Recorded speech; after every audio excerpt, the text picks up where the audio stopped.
South India shopping mall the wedding మంత్ర సరికొత్త wedding collection south India shopping mall.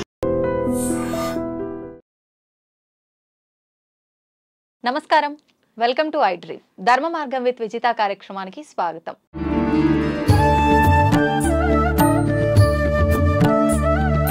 ప్రస్తుతం మనతో పాటు ఉన్నారు ప్రముఖ సామాజిక ఆధ్యాత్మికవేత్త లక్కరాజు నిర్మలమ్మ గారు. అమ్మగారితో మాట్లాడి మరిన్ని ఇంట్రెస్టింగ్ టాపిక్స్ అడిగి తెలుసుకుందాం. మంచి మంచి విషయాలు, మంచి మంచి కబుర్లు మాట్లాడుకుందాం. అమ్మ నమస్తే. నమస్తే మా. నమస్తే. చూడగానే లక్ష్మీదేవిని చూసినట్టు కలకల్లాడుతూ నవ్వుతూ అసలు క్వశ్చన్ ఏం అడగాలో కూడా అయ్యో, నువ్వేమని అడుకోవచ్చు, పర్వాలేదు, నువ్వేం అడిగినా చెప్తాను. మీరు ఒక్క నవ్వు నవ్వగానే కథ అంతా అలా అయిపోయింది. ఇలా నా నవ్వు అంటే నాకు గుర్తొచ్చింది. మానవ హక్కుల సంఘం చంద్రయ్య గారు ఉండేవాళ్ళు. ఏదో మీటింగ్కి నేను పిలిచాను, ఫోన్ చేశాను అంతే, నేను వెళ్ళలేదు. ఆయన ఎవరో కూడా నాకు తెలియదు. ఆయన ఫోన్ నెంబర్ తెలుసు. నేను ఫోన్ చేసి మీరు రండి సార్ అని అన్నాను. ఆయన మీటింగ్లోకి వచ్చి ఏం చెప్తానో తెలిసిన, ఆవిడ నవ్వు నన్ను ఆకర్షించింది అన్నాడు. ఆ నవ్వుతో ఆవిడ మాట్లాడే మాటలు విని నేను వచ్చాను అన్నాడు. కాబట్టి అందరికీ ఎందుకో నచ్చుతుంది నాన్న.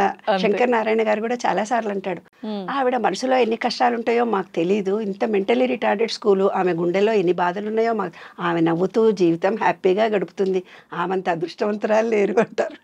నిజంగా నా నవ్వు అందరూ అంటారు. ఆ నవ్వు మాకు ఇష్టం. స్మైల్ తో అందరినీ తెలియదు నాన్న. అడగండి ఏదో క్వశ్చన్ మరి. అదే అడుగుతా.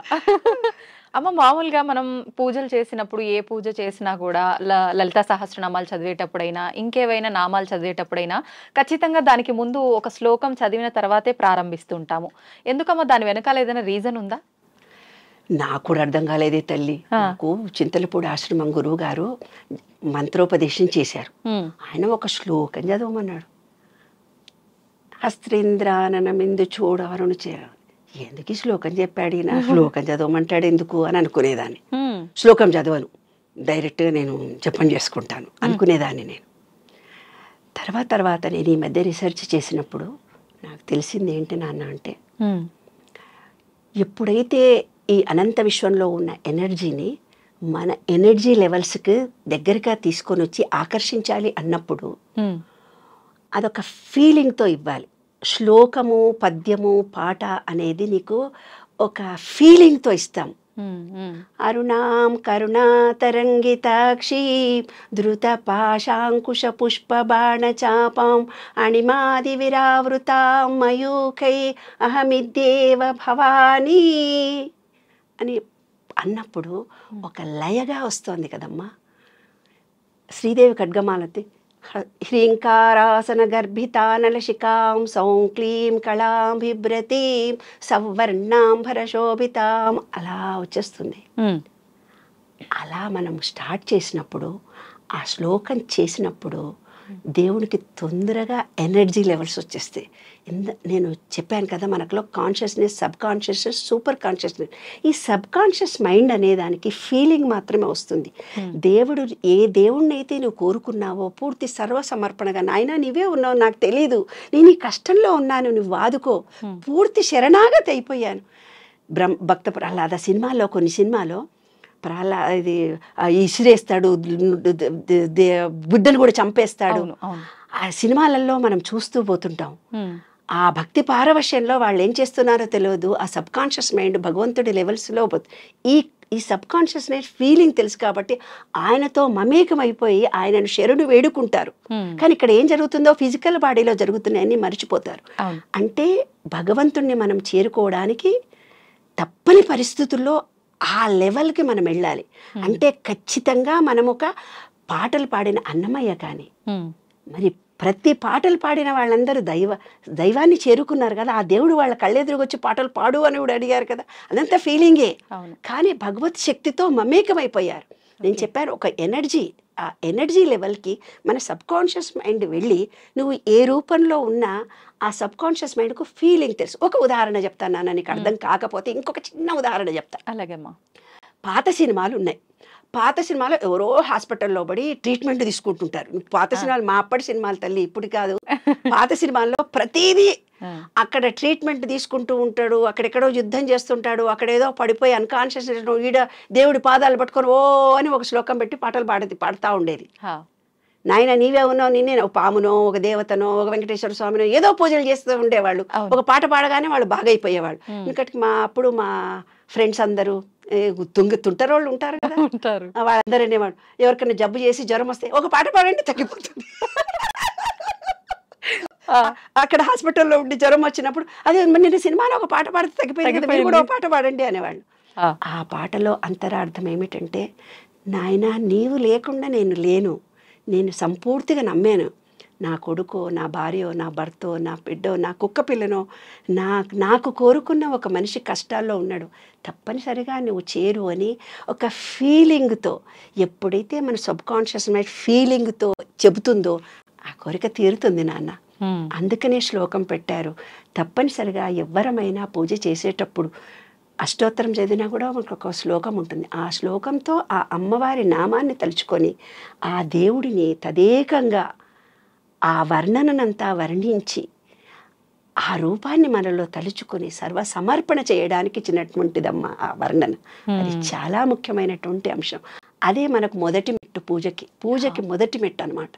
సర్వ సమర్పణతో, డెడికేటెడ్తో ఒక పాటగా కానీ శ్లోకంగా కానీ సర్వ సమర్పణ చేసి ఫీలింగ్తో అది చేసేది సక్సెస్ అవుతుంది. అది సైన్స్.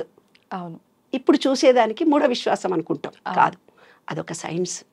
సబ్ కాన్షియస్ మైండ్కు ఫీలింగ్, అట్రాక్షన్ ఆఫ్ లాలో ఇదే. నీకు ఏదైనా కారు కావాలంటే కారు వచ్చినట్టుగా ఫీల్ అయిపోనాయనా, లేదు నీకు డబ్బు వచ్చినట్టుగా ఫీల్ అయిపోయినా ఆ డబ్బును ఎలా కౌంటింగ్ చేయనాయనా అనేది ఇదే. కాబట్టి ఆ భగవంతుణ్ణి మనం ఏమనుకుంటామో, మనం ఏం కోరుకోదలుచుకున్నామో ఆయనకు సర్వసమర్పణ అయిని డెడికేటెడ్గా అనుకుంటే మనం ఏమనుకుంటే జరుగుతాయి. అది సబ్ కాన్షియస్ మైండ్కు ఫీలింగ్ తెలుసు. ఇంకొక బ్యాడ్ కూడా చెప్తాను దీనికి. బ్యాడ్ కూడా ఉంది. బ్యాడ్ కూడా ఉంది. ఏంటమ్మా? ఒక బస్సు నీళ్ళల్లో పడి చచ్చిపోయాడు. ఒక బస్సు పడిపోయింది. ఇంకో డ్రైవర్ ఇక్కడ కూర్చొని అనుకుంటాడు, ఏమనుకుంటాడు తెలిసిన, నేను కూడా కరీంనగర్ రోడ్డు మీద నుంచే పోతా, నేను కూడా రాత్రి 12 గంటలకే పోతా, నేను పోతుంటే చెరువే ఉంటుంది, నేను కూడా ఎప్పుడో చెరువులో. ఆ టీవీలో చూస్తాడు, పేపర్లో చదువుతాడు, సెల్ ఫోన్ పక్కన పెట్టుకొని వింటూ ఉంటాడు. సాయంత్రం పోతాడు, బస్సు స్టార్ట్ చేస్తాడు, అప్పటికే తాగుంటాడు, పోతాడు, డైరెక్ట్గా చెరువులకే తీసుకెళ్ళిపోతాడు. ఎందుకు? ఫీలింగ్ పొద్దుటే ఆ నెగటివ్ వేవ్స్ విశ్వంలో ఉన్నాయి. ఇతను ఏం చేశాడు? ఆ నెగటివ్ థాట్స్ తోటే వెళ్ళాడు. అవి ఇతన్ని ఆకర్షించాయి. డైరెక్ట్గా నీ సబ్ కాన్షియస్ మైండ్కు నువ్వు మంచా చెడా నీవు ఫీలింగ్ మాత్రమే అర్థం చేసుకుంటుంది అది.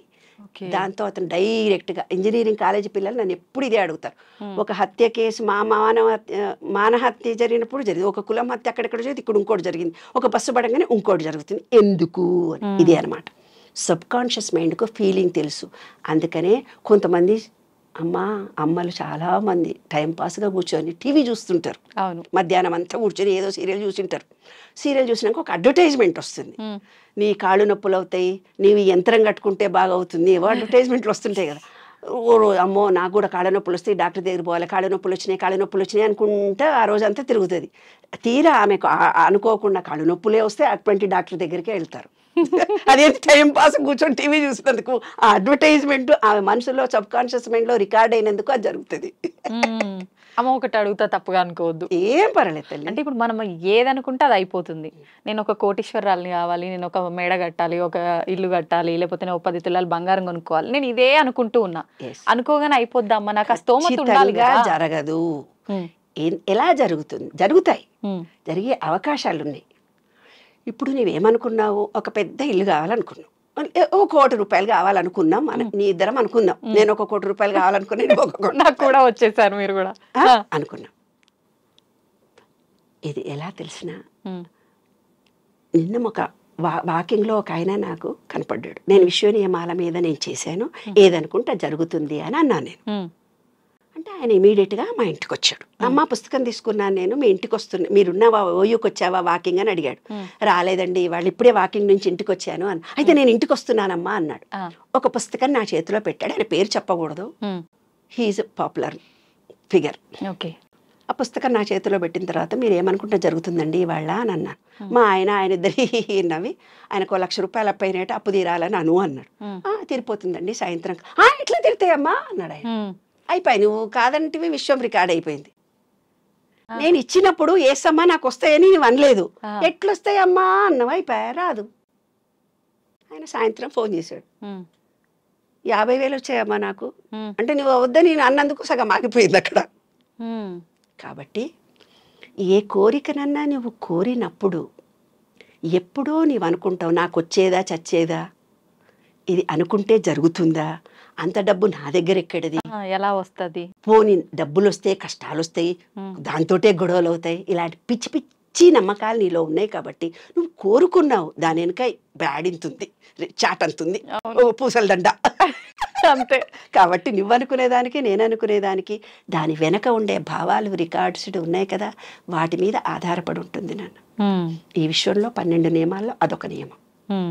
ఆలోచన విధానంలో అనుకోగానే జరగవు. అంటే ఉద్యోగం రావాలంటే కనీసం అప్లికేషన్ పెట్టాలి కదా, ప్రయత్నం ఖచ్చితంగా ప్రయత్నం ఒకటి చెయ్యాలి కదా. అవునమ్మా. అలాగా నీవు కొంతమందికి దానం డబ్బులు ఇస్తే డబ్బులు వస్తాయి, ప్రేమ ఇస్తే ప్రేమ వస్తుంది. ప్రతి మనిషిని నేను అప్రిషియేషన్ చేస్తే నిన్ను అప్రిషియేషన్ చేస్తారు. మనం ఏది ఇస్తే అదే వస్తుంది బంగారు తల్లి. మనం అనుకున్నవన్నీ జరగాలంటే జరగకపోవడానికి కారణాలు మనం ఏర్పరచుకున్న భావాలు, మనం ఏర్పరచుకున్న నమ్మకాలు. ఉద్యోగం వస్తుంది పోనా, నేను ఈ హెల్ప్ ఎట్లొస్తుంది అంటే అక్కడే కూర్చొని ఎందుకు ఆ మాట అన్నావో చెప్పనా, అది నీ తప్పు కూడా కాదు. చిన్నప్పటి నుంచి మనం పెరుగుతూ ఉన్నప్పుడు మన ఇంట్లో అమ్మా నాన్ననే కష్టపడాలిరా, నువ్వు కష్టపడకపోతే కాదురా, నువ్వు కష్టపడితేనే నీ బ్రతికెళ్తుందిరా, నువ్వు కష్టపడకుంటే. అదే ఐఏఎస్ ఆఫీసర్ ఇంట్లో పిల్లల్ని ఏమంటాడు తెలిసిన, మేమందరం ఐఏఎస్ అయినా నువ్వు కూడా ఐఏఎస్ అయిపోతావు అంటే వాడు నిజంగా ఐఏఎస్ అవుతాడు. ఎందుకు వాడు సబ్కాన్షియస్ మైండ్లో నేను ఐఏఎస్ అవుతానన్న ఫీలింగ్ చిన్నప్పటి నుంచి పడ్డది. అదే మనం మిడిల్ క్లాస్లో నువ్వు కష్టపడు అంతమంది పిల్లలలో నువ్వు ఎక్కడో ఉంటావు, నీకు చదువు రాదు మన్ను రాదు, నువ్వు ఎక్కడ పోతావు అక్కడ పోతావు అంటే ఇలాంటి నెగిటివ్ ఇచ్చి ఎదుగుతున్న మనసుని అణగదొక్కారు. ఆ భావాలతో మనం పెరుగుతున్నాం కాబట్టి మనం ఎదగటం లేదు, మనం అనుకునే జరగటం లేదు నాన్న. కాబట్టి మనం పెరిగిన వాతావరణము, మనం వేరుపరుచుకున్న భావాలు అనేవి కూడా ఈ అనుకునేవి జరుగుతాయా జరగవా అనేవి ఉంటాయి. అంటే నమ్మకం ఖచ్చితంగా ఉండాలి. మనం ఏదైనా అనుకుంటున్నాము అని అంటే పాజిటివ్, కల్మషం లేకుండా పాజిటివ్ వేలో ఆలోచించాలి. ఒకసారి ఆలోచించిన తర్వాత మళ్ళీ 12 నియమాలు ఉన్నాయి. ఆ నియమాలకు అనుగుణంగా ఈ విషయంలో కొన్ని నియమాలు ఇచ్చాడు. ఆ నియమాలకు అనుగుణంగా మనం ప్రవర్తిస్తే మనం అనుకున్నది జరుగుతుంది నాన్న. ఓకే, ఈ 12 నియమాలు ఏంటో కూడా మళ్ళీ మరొక వీడియోలో మాట్లాడుకుందాం అమ్మా. ధన్యవాదాలు.